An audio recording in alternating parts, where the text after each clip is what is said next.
సాధించుకునేవాడు. కానీ ఇంతమంది అభిమానులు మాత్రం సాధించేవాడు కాదు. మరి వాళ్ళ పువ్వుల సూరిబాబు బిఎస్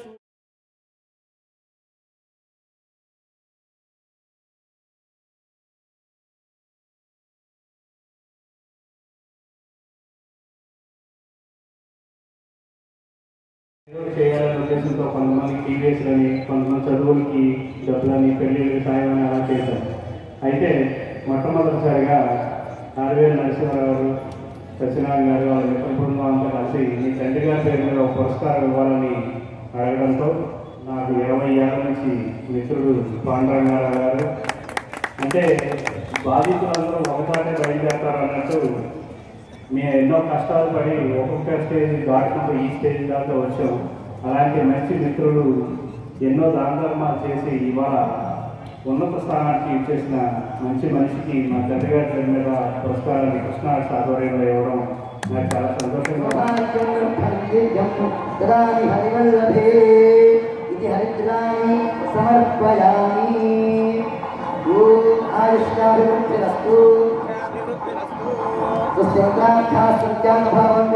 శ్రీమంతో మహాంతో గృహంతు నిరంతరం తమ వ్యాపారేషు అఖండ ధనదాభివృద్ధి.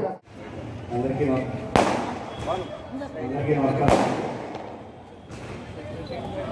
అందరికీ అమ్మంటే ఇష్టం, సమాజానికి సేవలు అందించేవారంటే మాకు ఇష్టం అంటూ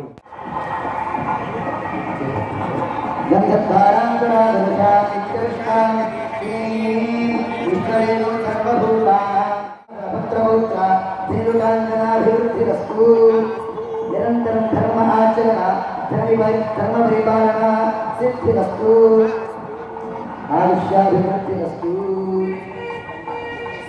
సత్కారం చేయటం,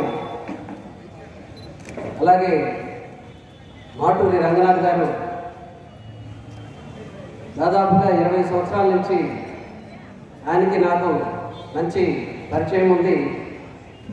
ఆయన అమ్మ కన్స్ట్రక్షన్స్ విజయవాడ రోడ్లో ఆయన స్టార్ట్ చేసినప్పుడు దానిలో నేను ఒక ప్లాట్ కూడా మా మామయ్యకి పల్లపోతు ప్రసాద్ గారని ఆయనతో ఇప్పించడం జరిగింది. అలాగే ఇక్కడ ఉన్నటువంటి అతిరథ మహారథుల సమక్షంలో నాతో పాటు కష్ట సుఖాల్లో ప్రయాణించినటువంటి నా మిత్రుల సమక్షంలో నిరంతరం నేను ఏదైతే ఆశపడుతున్నానో ఆ ఆశల్ని నెరవేర్చడానికి సైనికుల్లాగా పనిచేస్తున్నటువంటి నా మార్కెటింగ్ సిబ్బంది సమక్షంలో, అలాగే నన్ను విన్నట్టు